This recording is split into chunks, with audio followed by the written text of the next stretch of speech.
আল্লাহ রাসূল সাল্লাল্লাহু আলাইহি সাল্লামের দরবারে একজন সাহাবী এসে ডাক দিয়ে বলে, ইয়া রাসূলুল্লাহ, আমি জিহাদে অংশগ্রহণ করতে চাই। রাসূল সাল্লাল্লাহু আলাইহি সাল্লাম ডাক দিয়ে বলতেছেন, যে আমার সাহাবী, তোমার মা বাবা দুনিয়ার জমিনে জীবিত আছেনি? যুবক ডাক দিয়ে বললেন, হাবিব, ইয়া রাসূলুল্লাহ, ইয়া হাবিবাল্লাহ, নাম, আমার মা দুনিয়ার জমিনে জীবিত আছে গো পয়গম্বর। এইবার যুবকটি ডাক দিয়ে বলতেছেন, ইয়া রাসূলুল্লাহ, ইয়া হাবিবাল্লাহ, আমি তো জিহাদের ময়দানে অংশগ্রহণ করতে চাই। মুসলমান ভাইরা রে আমার, এইবার পয়গম্বর তাও বললেন যে তোমার মা বাবা দুনিয়ার জমিনে জীবিত আছেনি?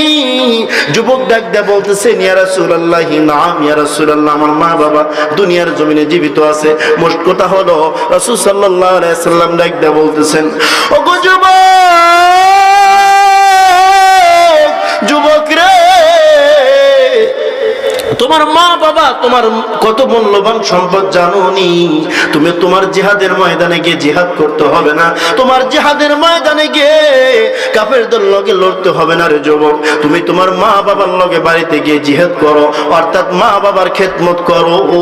তুমি যদি মা বাবার খেদমত করে আল্লাহর রেজামন্দি সন্তুষ্টি অর্জন করতে পারো, আল্লাহ রাব্বুল আলামিন তোমাকে জিহাদে অংশগ্রহণকারীর সব আল্লাহ আমলনামায় লিখে দেবেন। চিল্লায়ে জোরে জোরে বলা যাবে নাকি একবার মারহাবা?